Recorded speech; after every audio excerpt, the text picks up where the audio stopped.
बिस्मिल्लाहिर्रहमानिर्रहीम। Welcome to medical world by A. आज का हमारा टॉपिक है digital mammography. Digital mammography basically क्या है और उसके 5 स्टेप्स कौन कौन से हैं कि डिजिटल मेमोग्राफी में हम किस तरह से इमेज को लेते हैं, उसको किस तरह से डिस्प्ले करते हैं और प्रोसेस करते हैं, ये आज हम देखेंगे। और इसके जो है फ़ायदे क्या हैं डिजिटल मेमोग्राफी के as compared to conventional mammography.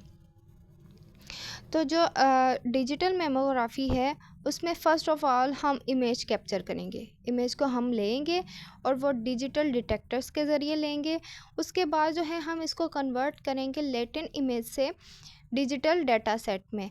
हम एक इमेज को लेंगे, उसको कन्वर्ट कर देंगे जो है इमेज को डाटा डिजिटल डाटा सेट में। उसके बाद उस इमेज को सेट को जो है हम प्रोसेस करेंगे।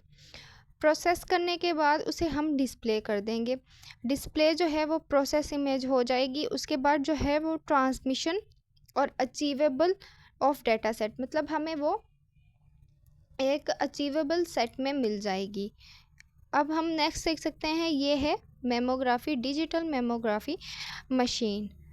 नेक्स्ट हम देखते हैं कि ओल्डर फिल्म टेक्नोलॉजी में और न्यू डिजिटल टेक्नोलॉजी में क्या फ़र्क है। अब यहाँ पे आप देख सकते हैं इसकी जो है हाई रेजोल्यूशन देख सकते हैं कि इसकी इमेज कितनी क्लियर है, और यहाँ पे आप देख सकते हैं कि इसकी इमेज इतनी क्लियर नहीं है। ओल्डर फिल्म टेक्नोलॉजी जो है वो इतनी कोई ख़ास उसकी इमेज नहीं है, लेकिन जो न्यू डिजिटल टेक्नोलॉजी की आप देख सकते हैं कि इसकी जो है इमेज कितनी क्लियर है। नेक्स्ट हम देखते हैं advantages of digital mammography. Digital mammography के जो है वो एडवांटेजेस क्या हैं। हम इसको एक्वायर करते हैं लेस देन अ मिनट, मतलब हम इमेज को ले सकते हैं less than a minute as compared to conventional mammography. Conventional mammography में टाइम लगता है, लेकिन जो डिजिटल मेमोग्राफी है वो फास्टली जो है हमें इमेज जो है वो दे देती है। हम इमेज जो है वो ले सकते हैं, और इसमें जो है वो कम टाइम टेकिंग होती है ये। उसके बाद इसमें है spot view digital system. Spot view digital system क्यों हेल्पफुल है और ये डिजिटल मेमोग्राफी में क्यों होता है, डिजिटल सिस्टम में क्यों होता है। स्पॉट व्यू बेसिकली क्या है, स्पॉट व्यू के हमें कोई मैस या कोई भी हमें एबनॉर्मलिटी नज़र आ रही है, ब्रेस्ट में कोई मैस नज़र आ रहा है, तो हम उसको हम देखेंगे। अब हमने इसे डायग्नोस करना है, और किसी भी हम मैस को बिना बायोप्सी के कंफर्म नहीं कर सकते हैं कि मेट्स हैं या बिनाइन ट्यूमर्स हैं।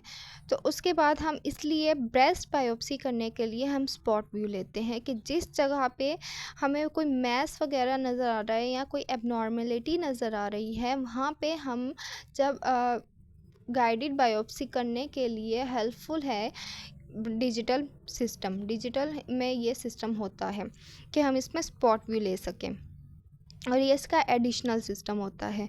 उसके बाद जो है सुपीरियर कंट्रास्ट रेजोल्यूशन होती है, स्पेशली जो है डेंस ब्रेस्ट इमेज में। डेंस ब्रेस्ट इमेज जो है वो बेसिकली क्यों डिफ़िकल्ट है डिटेक्ट करना, इस क्वेश्चन को का जवाब जो है वो आप देंगे कि इसमें जो है डेंस ब्रेस्ट टिश्यूज़ जो हैं वो क्यों डिफ़िकल्ट है डिटेक्ट करना। मतलब उसमें कोई भी एबनॉर्मलिटी है, कोई मैस है, कुछ भी नज़र आ रहा है, तो वो उसमें डेंस ब्रेस्ट में हमें क्यों डिफ़िकल्टी होती है। और ये पॉसिबिलिटी होती है 3 डायमेंशनल ब्रेस्ट टोमोग्राफी, ये 3 डायमेंशनल हमें देती है, जो कि लो डोज एक्सरे के साथ। इसमें लो डोज एक्सरे होती है, लेकिन ये हमें 3 डायमेंशनल इमेज प्रोवाइड करती है। अब हम इसके ड्रॉबैक्स देखते हैं कि अगर इसकी जो है इंक्रीज़ होती है स्पेशल रेजोल्यूशन मेमोग्राफी की, डिजिटल मेमोग्राफी की, लेकिन इसकी स्पेशल रेजोल्यूशन इंक्रीज़ होने के बावजूद कन्वेंशनल फिल्म मेमोग्राफी जो है वो बेटर होती है। बेटर क्यों होती है, डिटेक्ट करने के लिए सबटाइल टिश्यूज़ हो गए, चेंजेस हो गए, कोई टिश्यू चेंजेस हो गए, जैसे कि माइक्रो कैल्सिफिकेशंस को देखने के लिए कन्वेंशनल जो है फिल्म मेमोग्राफी बहुत ज़्यादा बेटर है डिजिटल मेमोग्राफी से। और डिजिटल मेमोग्राफी जो है वो किस लिए बेटर है, वो किस लिए ज़्यादा यूज़ की जाती है कि डिजिटल मेमोग्राफी ब्रेस्ट टिश्यूज़ को देखने के लिए, जो कि डेंस ब्रेस्ट टिश्यूज़ हैं, उनको देखने के लिए होती है, और इसमें जो है वो क्योंकि उसको छुपा देती है। डेंस ब्रेस्ट टिश्यू में कोई मैस वगैरह हो उसको छुपा देती है। इस वजह से जो है हम डिजिटल मेमोग्राफी को यूज़ करते हैं। Thank you for watching. Next video में हम इसके व्यूज़ के बारे में देखेंगे।